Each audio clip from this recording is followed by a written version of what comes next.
A new Bungie Weekly update has just been released, unveiling a bunch of new official Destiny 2 information, including brand new info and some cheeky hidden info on the next expansion, and when we will finally get our first 6v6 Iron Banner. And so, let's get started. What is up, guys? Rick Cacus here, and today we have quite a lot more to talk about than I did expect. Now that's because yesterday we got an absolutely huge Destiny 2 update. Firstly, the next expansion, titled Warmind, was officially unveiled. We now know it's going to release on May 8th, and the official trailer is going to drop during a Bungie livestream on April 24th. We also got a screenshot to go with this new expansion. But that was only half of yesterday's update. The other half was a completely new roadmap, stretching all the way to September. We now know what is going to hit Destiny 2 and when. And so there's stuff like random rolls, a new weapon slot system, exotic masterworks, tons of stuff coming. Guys, I've done a video on all of that stuff. I'm not going to go over it again, so check that out. Honestly, if you haven't. If you're at all interested in Destiny 2, it is a must watch. But today, Bungie again expanded on some of these issues. The first thing they did was offer some higher resolution images for the image they showed yesterday for the Warmind DLC. But here's the thing. They have included some cheeky, hidden stuff that the 4K image contains that the normal image showcased yesterday actually doesn't. So let's take a look at yesterday's image. Now this definitely showcases a Warmind structure, which of course makes sense for the expansion. The background very much appears to be the ice caps of Mars. Off to the right hand corner you do have that reddish tinge, which again reminds you certainly of Mars in Destiny 1. However, we can't really extrapolate too much from this image. But this is the new 4K image unveiled today. So right off the bat you may notice, wait a minute, is this like comet or meteor? That's totally new, and it is. It is not in yesterday's image. So right there is a hint to our location. Now at first I thought, oh, if that's Mars, that would be Phobos, right?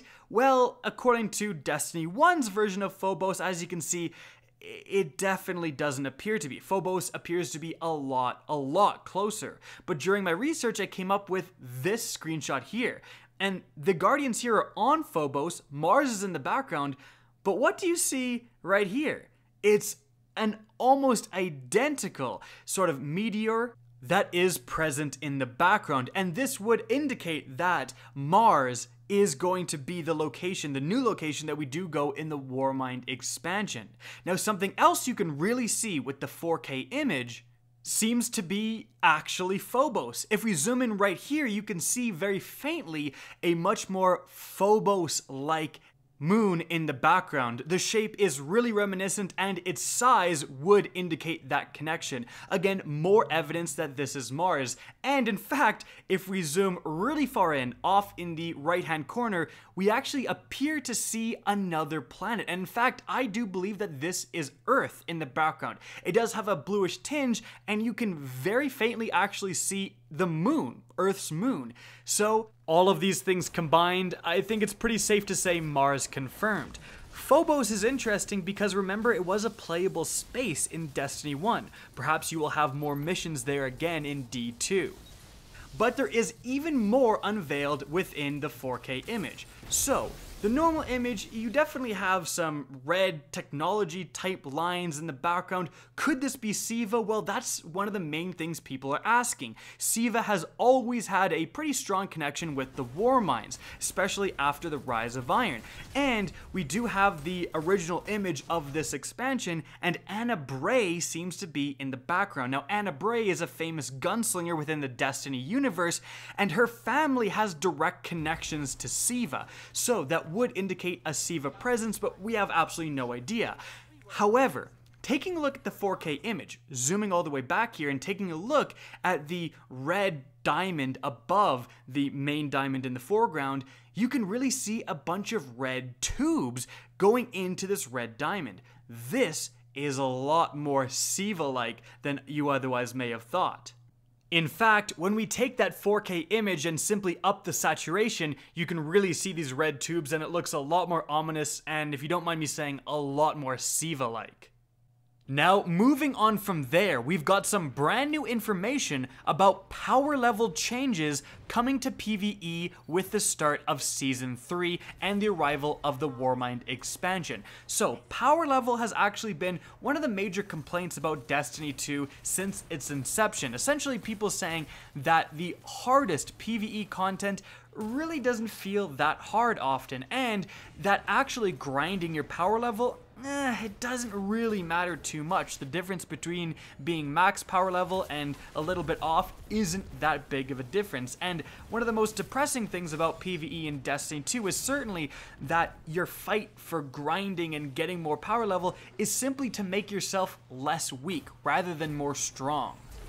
So, the first change is that the scaling versus higher level combatants is going to be steeper, a much more Destiny-like approach, and therefore, if you're a little bit off of your max power level, you will actually take longer to kill those higher level enemies than you would right now. But if you are max power level, you're still going to melt them, like again you do right now if you are at the max. The next change is that currently, the scaling only affects the difficulty of combatants up to 40 power levels above the player before plateauing. Now this is going to increase to 50 power levels, and according to Bungie, it adds a little more room for players to show off how badass they really are. And if they are 50 power levels above you, they will display that double question mark symbol that you OG players remember from Destiny 1.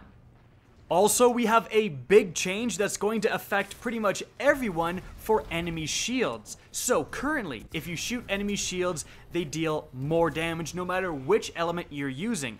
But with Season 3, you're going to deal 3 times bonus damage to an enemy shield if you match that elemental type. So if an enemy has a void shield and you're shooting him with a void weapon, you're going to do 3 times bonus damage. If you're not matching that elemental type, if you're shooting a void shield with an arc weapon, you're only going to do 2 times damage bonus. And a kinetic weapon is going to do no damage multiplier. So again, that's a big change. Right now, there's really no difference for matching the element other than the elemental explosion, which is still going to remain. But now, it's a lot more important to have elemental weapons that match the shields of the enemies you're fighting. Now this change is also, according to Bungie, going to allow them to bring back the match game modifier for Prestige Nightfalls. You're going to be able to earn bonus points if this modifier is equipped, and when this modifier is enabled, all non-matching damage to energy shields is reduced by 10%. So make sure your fire team is coordinating appropriately. So, in essence, PvE is going to get a little bit tougher, and your choice of elements is going to matter a little bit more. And all of these changes should help the launch of the next expansion, because one of the main complaints about Curse of Osiris is that you blew through everything in a couple of hours.